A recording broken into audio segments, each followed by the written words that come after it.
Kozhikode medical കോളേജിൽ മരുന്ന് വിതരണം നിലച്ചിട്ട് 8 ദിവസം. വിതരണക്കാർക്ക് കൊടുക്കാനുള്ള 75 കോടി രൂപ ഇതുവരെ നൽകിയിട്ടില്ല. ഇതോടെ ശസ്ത്രക്രിയ ഉൾപ്പെടെയുള്ളവ മുടങ്ങുന്ന സാഹചര്യം കൂടിയാണുള്ളത്. കൂടുതൽ വിവരങ്ങളുമായി ദിസ്ന സുരേഷ് ചേർന്നുണ്ട്. ദിസ്ന, വളരെയധികം ഇത്തരത്തിൽ ബുദ്ധിമുട്ട് അനുഭവിക്കേണ്ടെന്നുള്ള ഒരു സാഹചര്യമാണ് രോഗികൾക്ക് ഉള്ളത്. എങ്ങനെ നോക്കിക്കാണാം?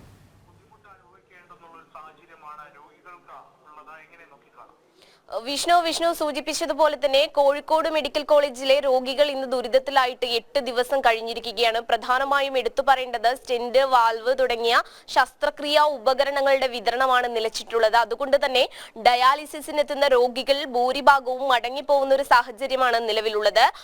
സർക്കാർ ഈ വിതരണക്കാർക്ക് കൊടുക്കുവാനുള്ളത് 75 കോടി രൂപ കുടിശ്ശികയാണ്. ഈ കുടിശ്ശിക ഇതുവരെ നൽകിയിട്ടില്ല. അതുകൊണ്ട് തന്നെ അവർ വലിയൊരു തീരുമാനത്തിലേക്ക് എത്തിയിരിക്കുകയാണ്.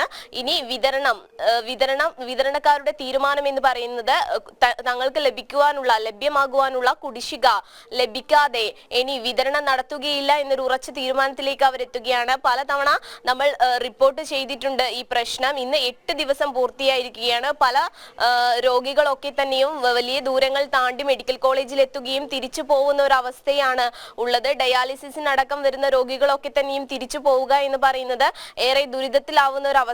ഇതിൽ ഏറ്റവും എടുത്തു പറയേണ്ടത് 75 കോടി രൂപയാണ് അവർക്ക് 8 മാസത്തെ കുടിശ്ശികയായി ലഭിക്കുവാനുള്ളത്. ഇതുപോലെ തന്നെയായിരുന്നു കഴിഞ്ഞ മാസങ്ങളിൽ ബീച്ച് ആശുപത്രിയിലെ കാത്ത് ലാബിന്റെ പ്രവർത്തനവും നിലയ്ക്കുന്ന ഒരു അവസ്ഥയുണ്ടായിരുന്നു. അതും ഗവൺമെന്റ് കുടിശ്ശിക കൊടുക്കുവാനുണ്ടായിരുന്നു.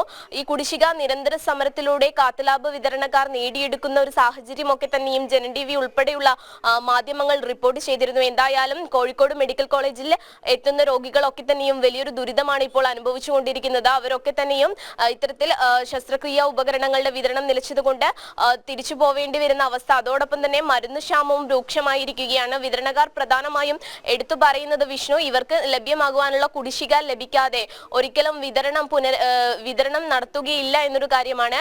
ഇത്തരത്തിൽ വിതരണം നടക്കാതെ മുന്നോട്ട് പോവുകയാണെങ്കിൽ രോഗികളൊക്കെ തന്നെയും വലിയ ദുരിതത്തിൽ തന്നെ ആയിരിക്കും. 75 കോടി രൂപയാണ് കുടിശ്ശികയായി വിതരണക്കാർക്ക് ലഭിക്കാനുള്ളത്.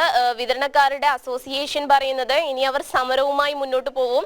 നിരാഹാരം ഉൾപ്പെടെയുള്ള സമര പരിപാടി ആയിരിക്കാം ആവിഷ്കരിക്കുക എന്നൊരു കാര്യവും അസോസിയേഷനുകൾ പറയുന്നുണ്ട്. എന്തായാലും കോഴിക്കോട് മെഡിക്കൽ കോളേജ് ആശുപത്രിയിൽ എത്തുന്ന ആളുകൾ വലിയൊരു ദുരിതം തന്നെയാണ് അനുഭവിക്കുന്നത്. വിഷ്ണു, വ്യക്തമാണ്. കോഴിക്കോട് മെഡിക്കൽ കോളേജിൽ മരുന്ന് വിതരണം നിലച്ചിട്ട് 8 ദിവസം പിന്നിടുമ്പോഴും വിതരണക്കാർക്ക് കൊടുക്കാനുള്ള 75 കോടി രൂപ ഇതുവരെ നൽകിയിട്ടില്ല. ഇതോടെ ശസ്ത്രക്രിയ ഉൾപ്പെടെയുള്ള സാഹചര്യങ്ങൾ മുടങ്ങുന്നൊരു സാഹചര്യം കൂടിയാണ് ഇപ്പോൾ ഉള്ളത്. ദിസ്നയാണ് വിശദമായ റിപ്പോർട്ടുകളും പങ്കുവച്ചത്.